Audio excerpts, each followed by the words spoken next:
राधे राधे। जय श्री कृष्ण। दोस्तों, क्या आपने कभी सोचा है कि मृत्यु के 24 घंटे बाद आत्मा घर पर क्यों लौटती है? तो प्रिय श्रद्धालुजनों, जीवन और मृत्यु के दो ऐसे रहस्य हैं जिनकी गहराई को समझना हर आत्मा की जिज्ञासा होती है। गरुड़ पुराण, जो मृत्यु के बाद की यात्रा का सबसे प्राचीन और प्रामाणिक ग्रंथ माना गया है, बताता है कि जब किसी प्राणी का देहांत होता है तो उसकी आत्मा मृत्यु के ठीक 24 घंटे बाद अपने घर में लौटती है। लेकिन क्यों? क्या आत्मा को अपने पुराने शरीर की सुध रहती है? क्या वह अपने परिजनों को अंतिम बार देखना चाहती है? जीवन और मृत्यु का यह रहस्यपूर्ण ताना बाना हमारे अस्तित्व की असलियत को सामने लाता है। गरुड़ पुराण में उल्लेख मिलता है, आत्मा लगभग 24 घंटे बाद फिर से अपने घर का रुख करती है। यह एक गूढ़ रहस्य है जिसके बारे में जानने की उत्कंठा हर मन में रहती है। मृत्यु एक ऐसा सत्य है जिसे ना कोई टाल सकता है और ना कोई उससे बच सकता है। यह जीवन चक्र का अनिवार्य अंग है, परंतु देह छोड़ने के बाद आत्मा जिस मार्ग से गुजरती है वह सामान्य समझ से परे रह जाता है। गरुड़ पुराण के अनुसार यह आत्मा का एक सूक्ष्म और गूढ़ संस्कार होता है। यह अंतरात्मा की उस अंतिम इच्छा का प्रतिफल होता है जो जन्म जन्मांतर के प्रेम और मोह से बंधी रहती है। जब किसी व्यक्ति की मृत्यु होती है तो उसकी आत्मा भौतिक शरीर को छोड़कर सूक्ष्म रूप में उस स्थान पर घूमती रहती है जहां उसने अपने जीवन के अंतिम पल बिताए। दोस्तों, आत्मा को यह आभास नहीं होता कि वह इस संसार से भौतिक शरीर को त्याग चुकी है। वह अभी भी अपनी सांसारिक मोह माया में उलझी रहती है। प्रियजनों का मोह, उनका प्यार, उनकी यादें, यह सब आत्मा को अपने घर लौटने के लिए आकर्षित करते हैं। आत्मा अपने शरीर में लौटने की बार बार कोशिश करती है, लेकिन वह यह नहीं समझ पाती कि उसने संसार को त्याग दिया है। यह उसे आध्यात्मिक और अत्यधिक कष्टकारी अनुभव होता है।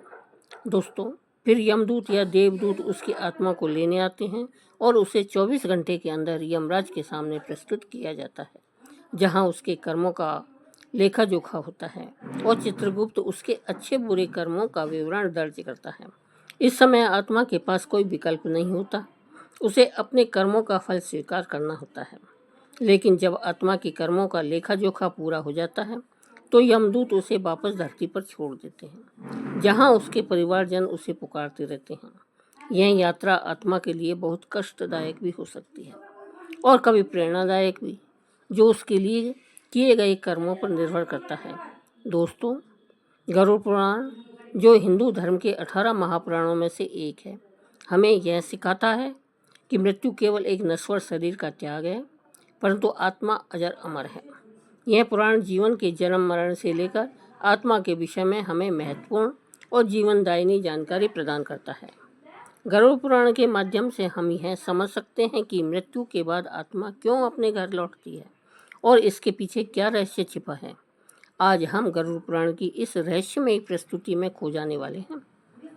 लेकिन इससे पहले हम आपसे यह निवेदन करना चाहते हैं कि इस वीडियो को आधा अधूरा ना छोड़ें, क्योंकि गरुड़ पुराण की बातों को केवल पूरा ही समझकर ही हमारी आत्मा को शांति मिल सकती है। गरुड़ पुराण में भगवान श्री हरि ने बताया है कि आधा अधूरा ज्ञान हमेशा विष के समान होता है और वह हमारे जीवन के महत्वपूर्ण रहस्यों को सही तरीके से समझने से रोकता है। तो अतः हम आपसे भी अनुरोध करते हैं कि इस वीडियो को अंत तक जरूर देखें, ताकि आप हमारी हर बात को ठीक से समझ सकें और इसका लाभ उठा सकें, ताकि भविष्य में आप इस तरह के ज्ञानवर्धक वीडियो पा सकें। साथ ही आप ईश्वर को अपना आभार व्यक्त कर सकते हैं। इससे आपके जीवन से जुड़ी समस्त दुखों का अंत होगा और जीवन में शांति और खुशहाली आएगी। तो चलिए जानते हैं इस अद्भुत रहस्य के बारे में, जो हमें मृत्यु और आत्मा के सफ़र की गहरी जानकारी प्रदान करता है।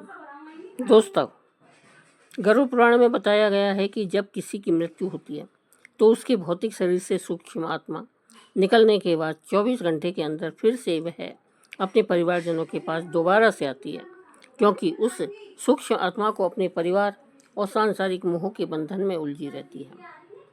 यह आत्मा अपने परिवार के साथ 10 दिनों तक भटकती रहती है। उस आत्मा को तृप्ति तभी प्राप्त होती है जब परिवारजन उसका कर्म कांड करते हैं। तब वह इस संसार को छोड़कर अपनी नई यात्रा के लिए प्रस्थान करता है। गरुड़ पुराण हिंदू धर्म का एक ऐसा ग्रंथ है जो हमें जन्म मरण से लेकर मृत्यु तक अपने जीवन में कैसे जिएं, यह सभी चीज़ों के बारे में सिखाता है। तो दोस्तों, आज हम एक कथा के माध्यम से जानते हैं कि कथा के माध्यम से कि मृत्यु के 24 घंटे बाद आत्मा अपने घर क्यों लौटती है। इसके पीछे क्या आध्यात्मिक रहस्य छिपा हुआ है जो गरुड़ पुराण और स्कंद पुराण के द्वारा बताया गया है, जो जगत के रचयिता ब्रह्मा जी ने स्वयं मुनि नारद को बताया था। आज हम उन्हीं भावनात्मक कथाओं का जानेंगे। प्रिय मित्रों, एक समय की बात है, ब्रह्मलोक में सृष्टि की रचना करने वाले ब्रह्मा जी अपने आसन पर ध्यान मग्न में बैठे हुए थे।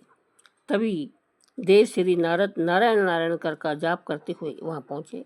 उन्होंने आदरपूर्वक प्रणाम करके बोले, सृष्टि की रचना करने वाले ब्रह्मदेव, मेरे मन में एक प्रश्न है जो मेरे मन को बहुत ही व्याकुल कर रहा है। क्या आप मेरे प्रश्न का जवाब देंगे? यह हे प्रभु, हर जीव मनुष्य का जीवन से मृत्यु, आत्मा रचना करना या आत्मा को पूर्ण जन्म लेना सब आपके ही हाथों में है। हे प्रभु, मैं यह जानना चाहता हूँ कि जब किसी की मृत्यु होती है तो मृत्यु 24 घंटे बाद आत्मा अपने परिवारजन के पास क्यों लौटती है? क्या उसे अपने प्रियजनों की याद सताने लगती है या यह कोई प्राकृतिक नियम है? फिर ब्रह्मदेव ने नारद की बातों को सुनकर मुस्कुराए और बोले, हे देव श्री नारद, आपका यह प्रश्न बहुत ही उत्तम है, महत्वपूर्ण है, जो हर मानव जाति के लिए उसके जन्म, मृत्यु और पुनर्जन्म पर आधारित है। फिर ब्रह्मदेव बोले, हे नारद, मैं तुम्हें एक कथा सुनाता हूँ जो न केवल तुम्हारे इस प्रश्न का उत्तर देगी बल्कि हर मनुष्य के लिए एक चेतावनी और प्रेरणा भी होगी। जो मनुष्य अपने मृत्यु के समय सत्य को समझ नहीं पाता, तुम इस कथा को पूरे ध्यानपूर्वक आखिरी तक सुनो। ब्रह्मदेव बोले, हे नारद, यह गरुड़ पुराण की भावनात्मक कथा है। जो इस कथा को आधा अधूरा सुनने की गलती करता है वह उसकी अज्ञानता है, क्योंकि आधा अधूरा ज्ञान हमेशा विष के समान होता है। जो इस कलयुग में भरे संसार में मनुष्य इस कथा को पूरे ध्यानपूर्वक आखिरी तक सुन लेगा और समझ लेगा, उसका इस संसार से जीवन में लोभ, क्रोध, मोह का अंत होगा। यह संसार केवल एक माया का जाल है। जो कुछ भी घटता है वह प्राकृतिक परिणाम होता है। फिर नारद बोले, हे प्रभु, मैं उस कथा को पूरे ध्यानपूर्वक सुनूंगा और समझूंगा। आप निश्चित होकर उस कथा को सुनाएं। फिर ब्रह्मदेव उस कथा को सुनाते हैं। फिर ब्रह्मदेव बोले, हे नारद, प्राचीन काल में एक राजा रहता था जिसका नाम वीर सिंह था। वह बहुत ही न्यायप्रिय था और उसने अपने राज्य के प्रति उत्तरदायित्व निभाता था। वह हमेशा पुण्य कार्यों में लिप्त रहता था, लेकिन एक दिन उसकी अचानक मृत्यु हो जाती है। राजा की मृत्यु से पूरे परिवार और राज्य की प्रजा शोक में डूब जाती है। राजा की मृत्यु के तुरंत बाद उसकी आत्मा नश्वर शरीर को त्याग कर बाहर निकल जाती है। फिर ब्रह्मदेव बोले, हे नारद, जब किसी की मृत्यु होती है तो उसकी आत्मा शरीर को त्याग देती है, परंतु वह अपने भौतिक संसार के बंधनों से मुक्त नहीं हो पाती। वह अपने संसार के मोह माया के जाल में उलझी रहती है। वह सांसारिक मोह के कारण अपने घर, परिवार और परिवारजनों के आसपास ही घूमती रहती है। राजा सिंह की मृत्यु के बाद उसकी आत्मा और शरीर को तो छोड़ देती है, लेकिन वह घर में सूक्ष्म रूप से हर वह दृश्य देखती रहती है जो उसके परिवारजन उसके लिए करते हैं। आत्मा अपने परिवार को रोते चिल्लाते देख उसे रोकने की भी कोशिश करती है, परंतु कोई नहीं सुन पाता। राजा की आत्मा ने सोचा, मेरे परिवार को यह क्यों नहीं समझ आ रहा है कि यह संसार अस्थायी है, यह संसार एक मोहमाया का खेल है, मुझे इससे मुक्त होना होगा। लेकिन राजा की आत्मा को परिवारजन उसे अपनी तरफ खींच रहे थे। फिर भगवान ब्रह्मा ने बोला, हे नारद, मृत्यु के 24 घंटे बाद आत्मा को अपने घर इसलिए लौटना पड़ता है क्योंकि वह अपने संसार और परिवार के मोह में उलझी रहती है। उसकी आत्मा को परिवार पुकारता रहता है, जिससे उसे मोक्ष प्राप्त करने में बाधा उत्पन्न होती है। वह अपने आप को रोक नहीं पाती। जब आपकी आत्मा मृत्यु के 24 घंटे बाद अपने परिवार के पास आती है तो यह देखती है कि उसकी पत्नी आंसू से भरी हुई है।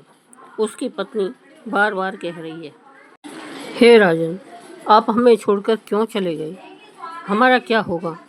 उसका पुत्र अपनी माँ से कहता है, माँ, पिताजी क्यों नहीं बोल रहे हैं? यह क्यों नहीं उठ रहे हैं? पिताजी हमें छोड़कर क्यों चले गए? क्या कभी नहीं आएंगे? राजा की आत्मा ने यह देखकर आध्यात्मिक भाव को हो जाती है। वह सोचता है, काश हम इन्हें यह समझा पाते कि शरीर नश्वर है। यह संसार एक परिवर्तन का खेल है। यह आत्मा अजर अमर है। यह एक शरीर को त्याग कर दूसरे शरीर में प्रवेश कर जाती है। दोस्तों, फिर ब्रह्मा जी बोले, हे नारद, यह दृश्य आत्मा के लिए अत्यंत पीड़ादायक होता है। राजा की आत्मा ने सोचा, क्या मैं इतना कमज़ोर था कि अपने परिवार को इस स्थिति में छोड़कर चला गया? क्या मेरे जाने से यह सब खत्म हो जाएगा? जब राजा की आत्मा मृत्यु के 24 घंटे बाद अपने घर में प्रवेश करती है तो वह अपने घर के हर एक स्थान पर घूमता है जहाँ उसने अपने बच्चों को सिखाया था, जहाँ उसने अपने राज्य महल में राज्य सिंहासन पर बैठकर प्रजा को न्याय दिया था, जहाँ उसने अपनी रानी और बच्चों के साथ हर सुख दुख को बिताया था। उसे वह हर एक वस्तु अपनी ओर खींच रही थी। राजा की आत्मा ने बार बार कोशिश की कि वह रानी और अपने पुत्र को अपनी उपस्थिति का एहसास करा सके।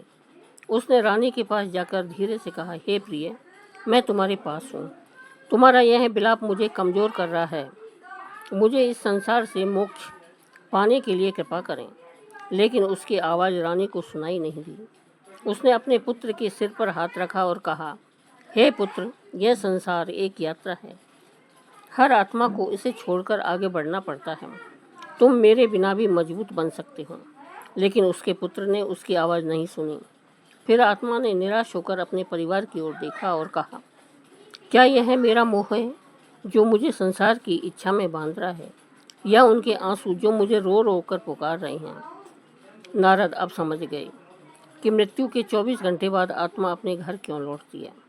फिर नारद ने भगवान ब्रह्मदेव को प्रणाम किया और तुरंत राजा के राज्य महल में जा पहुँचे, जहाँ उसका मृत शरीर था और जहाँ उसकी आत्मा घूम रही थी। नारद को वहाँ पहुँचने के बाद वातावरण पवित्र और शुद्ध हो गया। उन्होंने राजा की आत्मा को सूक्ष्म रूप में देखा और बोले, हे राजन, तुम्हारा मोह ही तुम्हारी सबसे बड़ी बाधा है जो तुम्हें मोक्ष पाने में उत्पन्न कर सकता है। हे राजन, यह संसार कर्मों का चक्र है। तुम्हारा शरीर नश्वर है, संसार का हिस्सा नहीं है। तुम्हारी आत्मा को इस मोह को त्याग करके आगे बढ़ना है। लेकिन तुम्हारे प्रियजनों का मोह, माया, तुम्हें अपने कर्मों से रोक रहा है। फिर नारद ने राजा के परिवार को समझाने के लिए अपनी वीणा उठाई और गरुड़ पुराण के श्लोक समझाने लगे। बोले, हे राजन, आत्मा अजर और अमर है। यह नहीं मरता, इसका अंत नहीं होता। यह मनुष्य के मृत्यु के बाद की आत्मा का एक यात्रा है। जिसने इस संसार में जन्म लिया है उसे एक ना एक दिन इसे छोड़कर जाना ही है। मृत्यु केवल एक नाटक है। यह आत्मा का मोक्ष पाने की प्रक्रिया है। रानी और राजा के पुत्र ने नारद की बातों को सुनकर शांत हो गए। नारद ने रानी को समझाया, हे राजन, तुम्हारा शोक राजा की आत्मा को बाधित कर रहा है। यदि तुम सच में उससे प्राप्त करना चाहते, आप सच में उनसे प्रेम करते हो तो उनकी मोक्ष के लिए तुम भगवान से प्रार्थना करो। तुम्हारा यह मोह आत्मा को अपनी तरफ खींच रहा है, जहाँ उसे मोक्ष पाने में संकट का सामना करना पड़ सकता है। आत्मा ने नारद मुनि की बातों को सुनकर कहा, हे राजन, मुझे अब समझ में आ गया है कि यह संसार एक परिवर्तन का खेल है। मृत्यु केवल एक सांसारिक नाटक है। मेरा आत्मा का उद्देश्य है कि यह मोह से मुक्त होकर ईश्वर की ओर बढ़ना है, ताकि मुझे मोक्ष पाने में कोई बाधा उत्पन्न न हो। लेकिन मेरे प्रियजनों की आंसू मुझे रोक रहे हैं। क्या अब मैं कभी अपने परिवार को देख पाऊंगा? फिर नारद मुनि ने मुस्कुराते हुए कहा, हे राजन, तुमने अपने जीवन में जो प्रेम और आदर कमाया है वह हमेशा इस संसार में तुम्हारे परिवार के साथ रहेगा। तुम उन्हें सूक्ष्म रूप से देख सकते हो, लेकिन अब तुम्हें अपनी यात्रा शुरू करनी होगी। राजा की आत्मा ने अपने परिवार को अंतिम बार देखा। उसने रानी और पुत्र के सिर पर हाथ रखने की कोशिश की, पर वह नहीं हो पाया। आत्मा ने कहा, हे प्रिय, तुम्हारे आंसू मुझे रोक रहे हैं, लेकिन तुम्हारे मन की शांति ने मुझे इससे मुक्त कर दिया है। मेरा प्रेम हमेशा तुम्हारे साथ रहेगा। अब तुम मुझे विदाई दो। रानी ने रोते हुए कहा, हे स्वामी, मैं अब समझ चुकी हूँ कि यह संसार केवल एक अस्थायी पड़ाव है। यह एक परिवर्तन का चक्र है। मैं आपको रोकूंगी नहीं। मैं आपके आत्मा की शांति के लिए ईश्वर से प्रार्थना करूंगी। फिर नारद बोले, हे आत्मा, अब तुम संसार और भौतिक मोह को त्याग कर अपने मोक्ष की यात्रा के लिए प्रस्थान करो। यह शरीर संसार का नश्वर अंग है। तुम अब अपने परिवार के मोह को त्याग करो। अब आत्मा ने नारद की बातों को सुना और कहा, हे राजन, मुझे आपके शब्दों का ज्ञान प्राप्त हुआ है। अब हम इस संसार के बंधन से मुक्त होकर अपने कर्मों का फल भोगने और मोक्ष प्राप्त करने के लिए आगे बढ़ेंगे। आप मुझे आशीर्वाद दें। दोस्तों, अब नारद ने राजा के परिवार को समझाया कि हे राजन, आत्मा के मोक्ष पाने के लिए तुम्हें उसका कर्मकांड करना होगा, उसका श्राद्ध करना होगा, ताकि उससे मोक्ष प्राप्त हो सके, उसे इस संसार से मोक्ष की प्राप्ति हो सके। फिर नारद बोले, हे राजन, उसके शांति के लिए तुम्हें गरुड़ पुराण का पाठ करवाना होगा, पूजा अनुष्ठान करवाना होगा। पिंडदान और श्राद्ध से आत्मा को तृप्ति प्रदान होती है। यह कर्म आत्मा की मोक्ष पाने का रास्ता बनता है, जिससे उसकी आत्मा भटकती नहीं है। राजा के परिवार ने नारद की बातों को दृढ़ संकल्प के साथ स्वीकार किया और राजा की आत्मा के मोक्ष के लिए उसका श्राद्ध पिंडदान किया, गरुड़ पुराण का पाठ किया, पूजा अनुष्ठान और हवन किया। उसके बाद आत्मा घर छोड़कर यमलोक की यात्रा की ओर प्रस्थान कर गया। वह हमेशा के लिए अपने परिवार से अलविदा हो गया। दोस्तों, यह कथा हमें यह प्रेरणा देती है कि मृत्यु केवल एक जीवन की यात्रा है। हमारा आत्मा अजर और अमर होता है, वह कभी भी नहीं मरता। मनुष्य की मृत्यु के 24 घंटे बाद आत्मा अपने घर इसलिए लौटती है क्योंकि उसके परिवारजन उसे बुलाते रहते हैं। परिवार का रोना और चिल्लाना उसे बहुत व्याकुल करता रहता है। उसे यह समझना इतना आसान नहीं होता कि उसके इस नश्वर संसार को त्याग दिया है। यह समय आत्मा के लिए बहुत ही कष्टदायक होता है। यह संसार केवल एक परिवर्तन का चक्र है। दोस्तों, गरुड़ पुराण हमें सिखाता है कि यह जीवन हमारे कर्मों का फल है। इस ग्रंथ में यह समझने की प्रेरणा दी जाती है कि हर जीव प्राणी का जीवन नश्वर है। जो मनुष्य या जीवन प्राणी जन्म लेता है, उसे इस संसार से मुक्त होकर ईश्वर से मिलन होना है। गरुड़ पुराण हिंदू धर्म के महान ग्रंथों में से एक है, जो हमारे जीवन को सही दिशा में चलने का ज्ञान देता है। यह हमें यह सिखाता है कि मनुष्य का जन्म और मृत्यु केवल संसार के बंधन का मोह है। यह ग्रंथ न केवल जीवन और मृत्यु के रहस्यों के बारे में बताता है, बल्कि यह भी समझाता है कि मनुष्य अपने जीवन को किस प्रकार सही दिशा में ले जाकर उसे बेहतरीन बना सकता है। गरुड़ पुराण हिंदू धर्म का वह अमूल्य ग्रंथ है जो हमें जीवन के हर पहलू को समझने का अवसर देता है। यह ग्रंथ न केवल मनुष्य के जन्म मरण के रहस्यों को उजागर करता है, बल्कि हमें यह भी बताता है कि वर्तमान जीवन को कैसे सही दिशा में जीना चाहिए। दोस्तों, जीवन एक दुर्लभ और अनमोल अवसर है, जिसे अगर सही दिशा में जिया जाए तो यह आत्मा को मोक्ष की ओर अग्रसर कर सकता है। गरुड़ पुराण में यह भी बताया गया है कि मनुष्य की मृत्यु के 24 घंटे बाद आत्मा अपने परिवारजनों के पास लौटती है। यह लौटने का कारण सिर्फ परिवार का मोह का ही नहीं, बल्कि आत्मा के लिए यह एक अनिवार्य प्रक्रिया है, ताकि वह सूक्ष्म रूप से अपने परिवार के साथ कुछ समय और बिता सके। जब आत्मा का 13वां संस्कार होता है, तो वह इस संसार को पूरी तरह से छोड़कर अपनी अंतिम यात्रा पर प्रस्थान करता है, एक ऐसी यात्रा जो उसे मुक्ति की ओर ले जाती है। दोस्तों, गरुड़ पुराण में बताई गई इन बातों को हमेशा ध्यान में रखें और सत्य की राह पर चलें। यह संसार केवल एक मोह माया की छाल है जो हमें मुक्ति की प्राप्ति में बाधा डालता है। यदि हम अपने जीवन को सत्य और धर्म की दिशा में अग्रसर करते हैं, तो आने वाला जीवन न केवल सुखद होगा, बल्कि प्रेरणादायक भी होगा। आप इसे अपने जीवन में उपयोगी पाएंगे। आपका बहुत बहुत धन्यवाद। हर हर महादेव। ओम नमः शिवाय। राधे राधे। प्रेम से बोलिए वो विष्णु भगवान की जय। दोस्तों, वीडियो पसंद आया हो तो वीडियो को लाइक करें, चैनल को सब्सक्राइब कर दें। धन्यवाद।